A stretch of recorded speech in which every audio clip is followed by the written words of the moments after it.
Bonjour. Vous écoutez le résumé du livre « Père riche, père pauvre » de Robert Kiyosaki. Introduction. Robert Kiyosaki, fondateur de l'entreprise d'éducation financière The Rich Dad Company, a eu deux mentors. Son véritable père est le père de son meilleur ami. D'un côté, un père instruit ayant mené des études post-doctorales qui a laissé derrière lui des dettes à rembourser, de l'autre, un père ayant arrêté ses études au collège et qui, lui, a légué des dizaines de millions de dollars à ses héritiers. Les deux hommes avaient des opinions totalement opposées sur l'argent. L'un souhaitait que son fils trouve un emploi bien payé et l'autre qu'il apprenne à ce que l'argent travaille pour lui. Il a finalement choisi la seconde option en faisant d'un vers du poète Robert Frost son leitmotiv. Un chemin se divisait en deux dans un bois, je décidai d'emprunter le moins fréquenté, et c'est ce qui a fait toute la différence. Chapitre 1. Les riches s'arrangent pour que l'argent travaille pour eux. Comment un enfant âgé d'à peine 9 ans, a-t-il décidé de se lancer dans les affaires avec son ami Mike? En faisant fondre le plomb des tubes de dentifrice de l'époque pour fabriquer des pièces de monnaie. Les jeunes garçons ont pris au mot les paroles du père de Robert en faisant de l'argent. Après avoir compris que le faux monnayage était illégal, les deux compères se sont donc adressés au père de Mike afin qu'il leur apprenne à gagner de l'argent. Les deux se sont retrouvés à travailler dans l'une de ces épiceries pour 10 cents $. Devant le maigre salaire proposé, Robert refusa de continuer. Le père de Mike, le père riche, lui a enseigné la première leçon, c'est en acceptant de travailler pour un maigre salaire qu'on échoue. Le père de Mike a alors décidé de tester les deux enfants. Il les a privés de salaire quelque temps, puis leur propose de les augmenter jusqu'à 5 $ de l'heure, ce qui les mettrait au même niveau que des salariés adultes. Son père riche lui a expliqué alors que tous les êtres humains sont conditionnés, ils craignent de perdre leurs revenus et deviennent avides lorsque leur salaire augmente, comme ce fut le cas pour les deux enfants. Ces deux émotions, la peur et l'avidité, régissent la vie des personnes ordinaires. Elles se lèvent pour aller travailler afin de payer leurs factures. Elles ont peur de ne pas gagner assez d'argent et de ne pas pouvoir couvrir toutes leurs dépenses. Elles deviennent alors prisonnières de leurs émotions, de leur inquiétude et de leur désir de vouloir gagner plus d'argent. C'est la même chose pour les personnes riches qui craignent de perdre l'argent qu'elles ont accumulé. Selon le père riche, se soustraire à l'argent est tout aussi insensé que de trop s'y attacher. Il faut savoir contrôler ses émotions et ses finances. Les deux jeunes enfants continuèrent de venir travailler à l'épicerie le samedi matin durant 3 heures. Robert observait alors que la gérante, Madame Martin, déchirait une page d'une bande dessinée à chaque fois qu'elle faisait un bon de commande. Il lui demanda s'il pouvait garder les BD ainsi amputés. Elle acquiesça et il se mit à constituer une énorme collection. Il finit par disposer ses piles de BD dans une bibliothèque dont il fit payer le droit d'entrée 10 cents. Si cette expérience a fini par créer des bagarres parmi les autres enfants envieux, la leçon était bel et bien intégrée. En effet, Mike et Robert ont réussi à faire travailler l'argent pour eux. Chapitre 2. L'argent n'est pas une question de salaire mais d'épargne mise de côté. Comment gagner des millions rapidement? À cette question et à toutes celles qu'on lui pose sur le secret de la réussite, Robert Kiyosaki répond que le plus important est l'éducation financière. Il ajoute que l'ouverture d'esprit et la soif d'apprendre sont indispensables pour surmonter les périodes les plus difficiles. Le jour où Robert a décidé d'arrêter de travailler, il avait 47 ans. Qu'il travaille ou non, il savait qu'il aurait toujours une longueur d'avance sur l'inflation grâce à ce que lui rapportaient ses richesses. La vraie richesse n'est pas ce que vous possédez maintenant mais ce qui restera sur plusieurs générations. Le raisonnement de Robert Kiyosaki est simple, il suffit de comprendre ce qu'est un actif et un passif. L'actif via la détention d'un ensemble de biens et de créances, c'est en quelque sorte de l'argent qui est dans votre poche. À l'inverse, les éléments du passif sont les hypothèques, les prêts etc. Il s'agit d'éviter d'acquérir des éléments du passif et d'optimiser la possession d'actifs. C'est en suivant cette règle simple que vous réussirez à dégager une marge brute d'autofinancement. C'est en faisant de mauvais choix de dépenses que vous aurez des problèmes financiers. Une bonne éducation et une réussite professionnelle ne feront pas de vous quelqu'un de compétent sur le plan financier. Dans la société occidentale actuelle, le schéma classique est celui d'un couple qui travaille dur pour économiser de l'argent et l'investir dans l'achat d'une maison pour y voir grandir ses enfants. Or, pour l'auteur c'est une idée galvaudée de croire qu'une habitation est un actif. Pour lui, il s'agit le plus souvent d'un passif, car, 1. Les économies sont dépensées et l'acheteur est contraint à contracter des emprunts s'étalant sur plusieurs décennies. 2. Les impôts fonciers peuvent être très importants, notamment dans le futur quand le couple sera retraité. 3. Toutes les maisons ne prennent pas forcément de la valeur avec le temps. 4. Enfin, cet argent investi aurait pu l'être dans des occasions qui vous sont passées sous les yeux et que vous avez manqué en raison de l'immobilisation de votre capital. En bref, ce couple aurait mieux fait de placer son argent dans un portefeuille d'actifs. En surestimant, de manière émotionnelle, l'achat d'une maison, il a perdu 3 choses essentielles. 1. Du temps qui aurait pu profiter au fleurissement d'autres actifs. 2. Du capital additionnel qui aurait pu être investi ailleurs que dans l'entretien et autres dépenses liées à sa maison. 3. D'un enseignement financier qui aurait pu faire de lui des investisseurs avisés s'il ne s'était pas cantonné à investir que dans l'immobilier. En conclusion, il travaille pour une entreprise pour un salaire fixe, pour le gouvernement via les taxes qu'il perçoit et pour la banque via les dettes et les prêts contractés. Le pauvre n'a ainsi que des dépenses et pense avoir des actifs qui sont finalement des passifs. De l'autre côté, le riche achète des actifs qui sont bien supérieurs à ses passifs. Chapitre 3. Les riches s'occupent de leurs actifs alors que les classes moyennes se concentrent sur le résultat. Quel est le secteur de mon entreprise? Demandait Ray Kroc, fondateur de McDonald's à ses étudiants en MBA à l'université du Texas. Les hamburgers, bien sûr. Répondaient les élèves amusés. Kroc réfuta cette réponse en expliquant qu'il travaillait dans l'immobilier. Il y a des restaurants et des franchises McDonald's partout dans le monde et souvent sur les avenues les plus convoitées. Ray Kroc sait parfaitement où se situent les actifs de sa société l'immobilier, et les différencier des résultats de celle-ci, fruit de son travail et de celui de ses employés. Vous aurez des difficultés financières si vous vous focalisez à travailler toute votre vie au service de quelqu'un d'autre.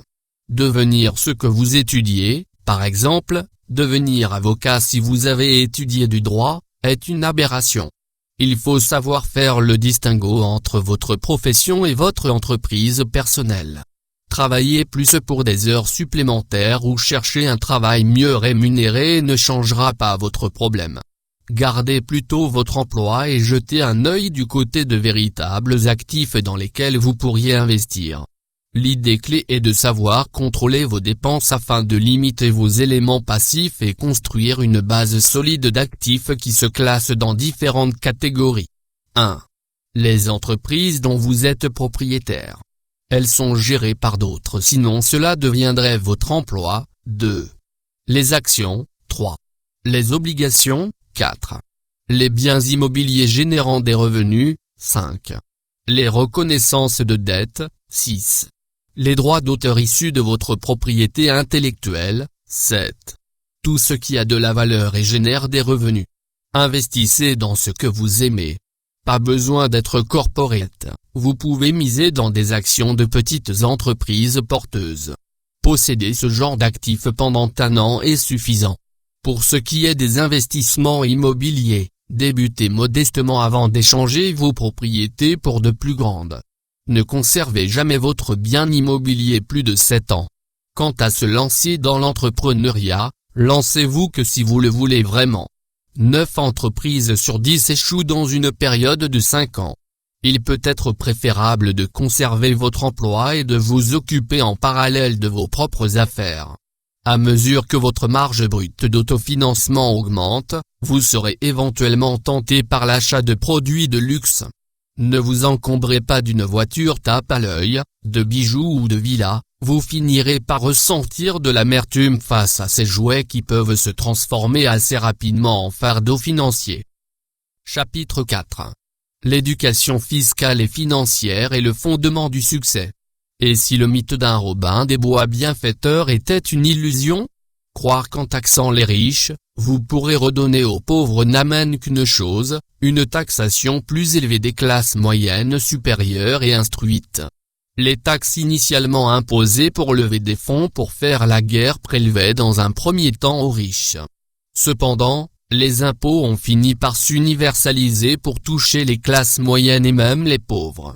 Finalement, les riches ont su finement surpasser les intellectuels qui ne comprennent pas le pouvoir de l'argent. In fine, les gens qui perdent sont ceux qui sont mal informés. Comment les riches ont-ils su déjouer le système d'imposition du gouvernement? Avec la taxation globalisée, le gouvernement finit par accumuler une grande réserve d'argent. Le problème a ensuite été de savoir comment gérer les surplus budgétaires et la fiscalité. En effet, du point de vue de l'administration et de ses divers départements, le but est de vider ses caisses pour éviter de perdre une partie de l'argent qui lui est alloué au budget suivant. Si l'on compare cette gestion avec celle d'une entreprise, la situation s'inverse.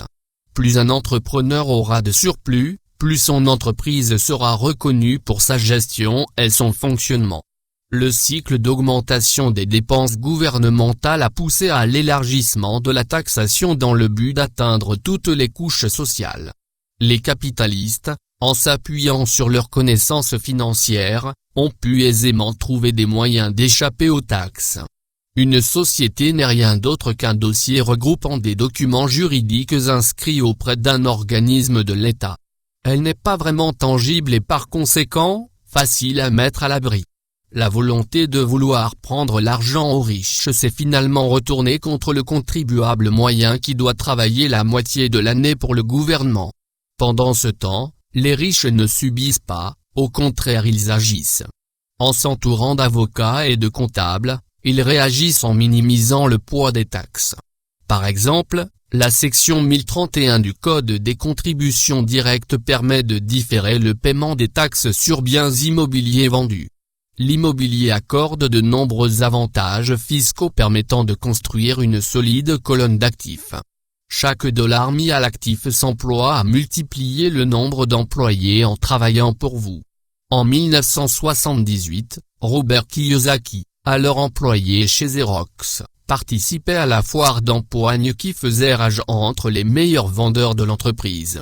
En parallèle, il avait monté une société de portefeuille d'actifs immobiliers.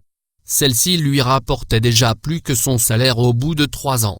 Excellent vendeur d'imprimantes chez Xerox, l'entreprise lui offrit une Porsche. Ses collègues en voyant le bolide pensaient qu'il flambait ses commissions alors qu'il les investissait dans son portefeuille d'actifs. C'est ainsi que Robert prit assez rapidement la route menant à son indépendance financière. Il a su enrichir son QI financier en tablant sur 4 sphères d'expertise. 1. La comptabilité. Les fondamentaux de la finance vous permettront de lire et comprendre les relevés financiers et d'identifier les forces et les faiblesses de toute entreprise. Vous mobilisez votre hémisphère gauche du cerveau, celle qui s'applique aux détails. 2. L'investissement. Mettre en pratique une stratégie pour que votre argent fasse de l'argent pour vous. Cela fait appel à votre hémisphère droit du cerveau, celui de la créativité. 3. La compréhension des marchés. Il faut connaître les aspects techniques du marché et les émotions qui le régulent. Faire preuve de bon sens économique vous permettra de savoir quand et où investir. 4. La loi.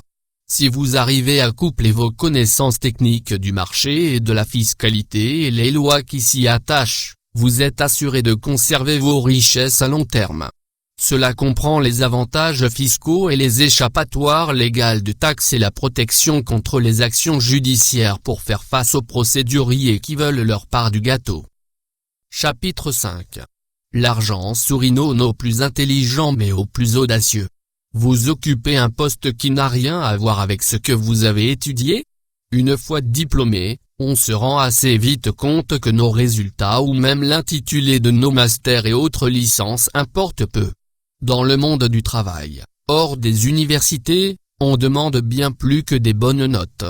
On attend des employés des qualités personnelles telles que l'audace, l'ingéniosité ou encore de l'intelligence émotionnelle. Nous avons tous du potentiel, mais encore faut-il avoir assez d'assurance pour l'exploiter. Ne doutez plus de votre génie personnel par peur, seuls les audacieux, et pas forcément les plus malins, avancent sur le chemin de la réussite. Pourquoi faire l'effort de développer votre QI dans le domaine financier? Connaissance technique de la finance et courage sont les deux leviers qui vous permettront de mettre votre intelligence au service de votre réussite. Dès que de l'argent est en jeu, les gens commencent à avoir peur de prendre des risques. Certes, vous avez toujours le choix de vous accrocher à de vieux idéaux, c'est-à-dire préférer travailler plus pour obtenir une augmentation de salaire et choisir la voie de la facilité. Mais vous pourriez tout aussi bien embrasser le changement et saisir les opportunités qui se présentent à vous. Si votre intuition s'avère fausse, comment transformer votre déception en plusieurs millions de dollars? L'intelligence financière vous donnera la solution au problème. Votre créativité vous permettra de rebondir et de créer votre propre chance. La majorité de la population ne voit qu'une solution: travailler dur, économiser et emprunter pour les plus gros achats. N'attendez plus le bon moment, pariez sur votre esprit. C'est le plus puissant actif que vous possédez. En vous appuyant sur votre QI financier, vous avancerez vaillamment et ne resterez plus en arrière. Qu'est-ce qui vous semble le plus dur? S'acharner au travail et payer 50% en taxes et contributions et vivre sur les 5% d'intérêt de ce qui vous reste à épargner? Ou prendre le temps de développer vos connaissances techniques et votre intelligence financière afin de pouvoir faire de votre cerveau la tête pensante de votre colonne de l'actif? Démarrez modestement en plantant quelques graines comme élément de vos actifs. Un investissement de quelques milliers d'euros dans l'immobilier peut vous amener à l'établissement d'une société dont la valeur peut atteindre rapidement plusieurs millions d'euros. Il suffit de déceler le moment où le marché est en pleine expansion, de profiter d'un accroissement d'exonération d'impôts et de revendre pour réinvestir lorsque de bonnes occasions apparaissent. Vous pouvez faire de même avec un portefeuille de valeurs boursières et monter un fonds commun de placement personnel avec un ami ou votre conjoint. Ce n'est pas un jeu risqué si vous savez ce que vous faites, seuls les yeux avertis peuvent percevoir les bonnes opportunités. Il existe deux types d'investisseurs: les plus nombreux contactent un courtier ou une société immobilière pour acheter un produit, et les plus professionnels créent des investissements en sachant réunir les ingrédients d'une belle affaire. Pour faire partie des seconds investisseurs, il faut faire germer 3 aptitudes principales. 1. Trouver une affaire que personne n'a décelée. 2. Réunir des fonds sans l'aide d'une banque pour conclure une affaire. 3. S'entourer de gens brillants pour avoir des conseils judicieux. La route peut vous paraître longue mais les résultats peuvent être exponentiels. Si vous ne vous sentez pas l'âme d'un investisseur du second type, contentez-vous d'investir dans des actifs via l'aide d'une tierce personne. Dans tous les cas, le risque sera toujours présent, c'est la première chose que vous devez apprendre à gérer. Chapitre 6. Le travail doit être un apprentissage et non pas un moyen de gagner de l'argent. Vous êtes peut-être brillant, bardé de diplômes prestigieux et vous bossez pour moins de 20 000 euros par an? Vous vous dites qu'en travaillant dur, vos talents seront reconnus? Au contraire, c'est en restant arc-bouté sur vos croyances que vous ne décollerez jamais. Essayez-vous à autre chose, même si vous devez accepter une baisse de salaire. L'idée est d'apprendre de nouvelles méthodes et techniques en travaillant ailleurs. Il s'agit d'en savoir un peu sur beaucoup de choses comme le rappelait le père riche de Robert Kiyosaki. C'est en appliquant l'inverse du concept de spécialisation qu'on nous enseigne à l'université que vous apprendrez par osmose, par influence réciproque. Ne cherchez pas la sécurité de l'emploi, multipliez plutôt les expériences. Votre activité professionnelle quotidienne vous mène où?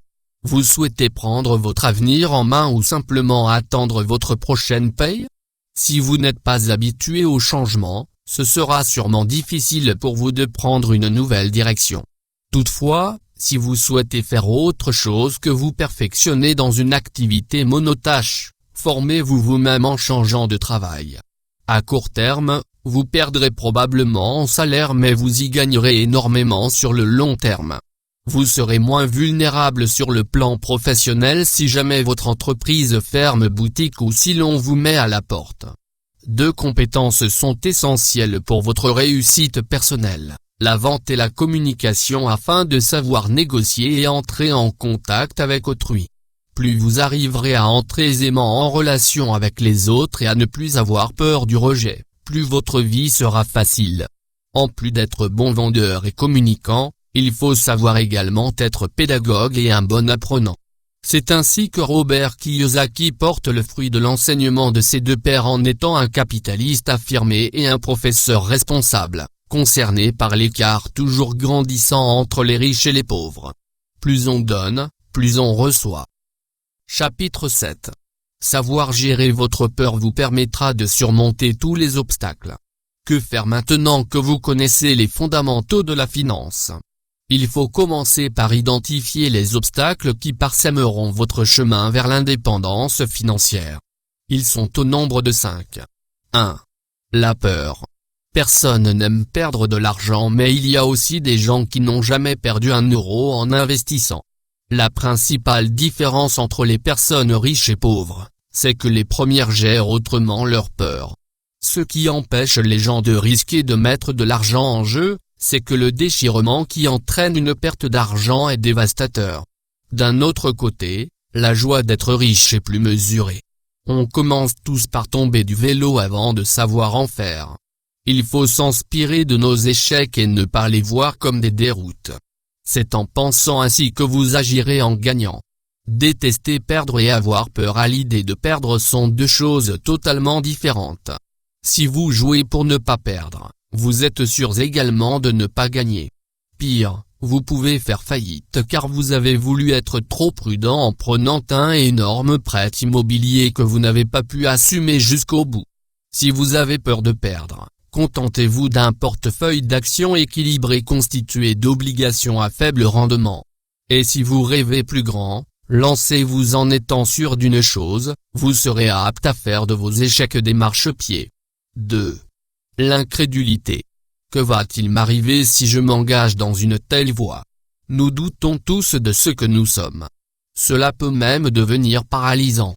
On n'arrive plus à agir, voire à dormir. Il faut beaucoup de courage pour ne pas se laisser distraire par les sirènes du fatalisme. Tout le monde cache une part de peur en soi et notre entourage peut influer sur celle-ci de par son pessimisme et ses propres mauvaises expériences.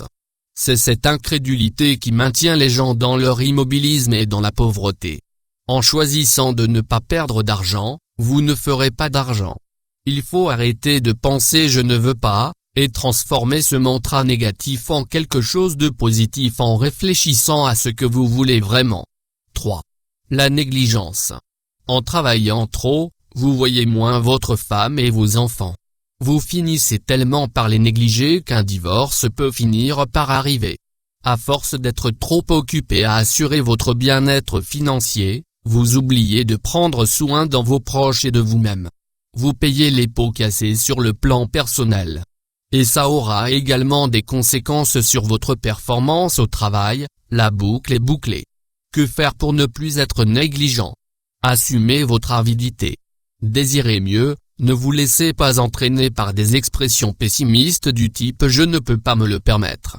Allez de l'avant, vous progresserez plus en étant avide de tout, en faisant ce que vous croyez juste et combattant votre coulpe éternellement. 4. Les mauvaises habitudes. Commander une bière alors que vous voulez avoir la silhouette d'Arnold Schwarzenegger est un laisser-aller. Cette mauvaise habitude peut être comparée à d'autres sur le plan financier. Quand viennent les factures, vous les réglez et vous voyez ce qui vous reste pour vivre. Selon le père riche de Robert, il faut penser de manière inversée. Il s'agit de vous payer d'abord avant de régler vos créanciers. Et s'il ne reste pas assez d'argent, vous allez me dire ? Cette pression que vous vous mettez devient une motivation pour trouver une solution, trouver un autre emploi, lancer une entreprise, négocier sur le marché des valeurs. En pensant ainsi, vous serez plus agile et alerte et développerez de meilleures habitudes face à l'argent. 5. L'arrogance. Vous n'êtes pas omniscient, abandonnez toute arrogance. C'est une attitude vaine qui ne vous mènera nulle part ailleurs que vers votre échec. En étant sûr de vous, vous omettrez ce qui ne vous paraît pas important. C'est alors que vous commettrez une erreur. Ne feignez pas votre ignorance en la masquant derrière votre certitude face aux choses. Beaucoup de gens ne savent pas de quoi ils parlent, ils ne font que répéter un laïus qu'ils ont intégré sans comprendre. Reconnaissez votre méconnaissance sur un sujet technique qui vous est extérieur, et instruisez-vous en allant chercher une source sûre. Chapitre 8. Apprendre à profiter des opportunités qui vous entourent en 10 étapes. Que faut-il faire pour commencer et entreprendre la route du succès? Vous devez réveiller le génie financier qui sommeille en vous. Il a été endormi par votre éducation qui vous a inculqué que l'amour de l'argent est un péché inavouable. Vos parents vous ont probablement poussé à étudier pour avoir un travail bien rémunéré. Voilà les 10 étapes qui vous amèneront à mettre l'argent à votre service. 1. Le pouvoir de l'esprit. C'est en trouvant une raison qui vous est fondamentale que vous réussirez à surmonter les obstacles et les sacrifices. Faites 2 colonnes, l'une dans laquelle vous écrivez ce que vous souhaitez et une autre stipulant ce que vous ne voulez pas faire. Cela vous aidera à identifier les raisons et motifs qui vous animent. 2. Le pouvoir du choix. Faites des choix quotidiens. Qu'allez-vous faire de l'euro que vous avez en main? Vos habitudes de dépenses montrent qui vous êtes. 90% de la population ne souhaite pas être riche car cela poserait trop de problèmes logistiques et de gestion. Investissez tout d'abord dans votre éducation, votre cerveau est votre outil le plus puissant. Vous pouvez en faire ce que vous voulez, à vous de choisir. 3. Le pouvoir de l'association. Bien sûr, on ne choisit pas ses amis en fonction de leur bilan financier. Il faut juste vouloir apprendre de ceux qui gagnent beaucoup d'argent. N'écoutez pas vos intimes dont certains tenteront de vous dissuader d'investir. Le plus difficile est de rester soi-même tout en ayant l'audace de se différencier du reste des gens. 4. Le pouvoir d'apprendre rapidement. Ce n'est pas ce que vous avez appris qui compte mais votre aptitude à apprendre rapidement. Vos connaissances sont toujours limitées. Continuez à trouver de nouveaux moyens de faire de l'argent. Suivez un cours en ligne sur la planification financière par exemple. Il s'agit de changer de formule, ne plus travailler pour l'argent mais trouver de nouvelles recettes pour faire de l'argent. 5. Le pouvoir de l'autodiscipline. Si vous ne savez pas maîtriser vos émotions, vous ne pourrez pas devenir riche. Vous serez comme un gagnant de loterie qui ne sait pas quoi faire d'une arrivée si soudaine et massive d'argent, vous finirez par faire faillite. N'accumulez pas trop de dettes sinon vous vous mettrez en difficulté pour pouvoir les rembourser. Lorsque vous manquiez d'argent, ne piochez pas dans vos économies. Cherchez plutôt de nouvelles manières de gagner de l'argent. 6. Le pouvoir de vos conseillers. Les conseillers qui vous entourent, avocats, courtiers, comptables, vous offrent des services qui vous font gagner de l'argent.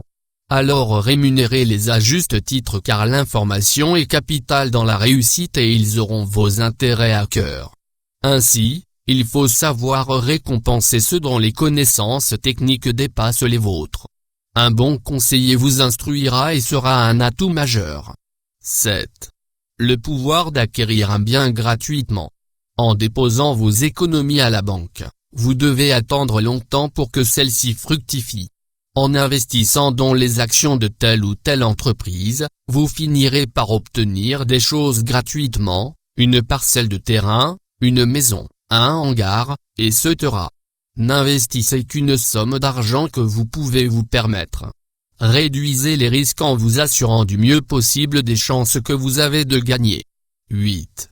Le pouvoir de se concentrer. Au lieu d'aller emprunter de l'argent, creusez vos méninges pour gagner de l'argent. Le chemin le plus facile, la contraction d'un emprunt, peut s'avérer le plus difficile si on est confronté à l'impossibilité de le rembourser. Pour maîtriser l'argent, il faut être plus malin que lui. Soyez astucieux en vous concentrant sur votre intelligence financière. 9. Le pouvoir du mythe. Inspirez-vous de vos héros quels qu'ils soient. Vous prendrez conscience que leurs exploits n'ont pas été compliqués à accomplir. Mettez-vous à leur place et essayez de voir comment ils auraient analysé telle tendance ou négocié telle affaire. S'ils ont réussi, c'est que vous le pouvez aussi. 10. Le pouvoir de donner. Les deux pères de Robert furent ses deux enseignants majeurs. Son père biologique, très instruit, lui a donné beaucoup de son temps et transmis de nombreuses connaissances. Quant à son père riche, il lui a appris à être charitable et lui répétait, « Si tu veux quelque chose, tu dois d'abord donner ». Le principe de réciprocité est un socle de valeur. Si vous donnez, vous recevrez. Conclusion. Si vous souhaitez mettre en application cette philosophie, commencez par arrêter de faire ce que vous faites pour évaluer ce qui fonctionne ou pas. Cherchez de nouvelles idées en ouvrant des livres sur des sujets dont vous ne connaissez rien. Allez trouver des gens ayant déjà réussi ce que vous souhaitez faire et invitez-les à déjeuner pour leur demander des conseils.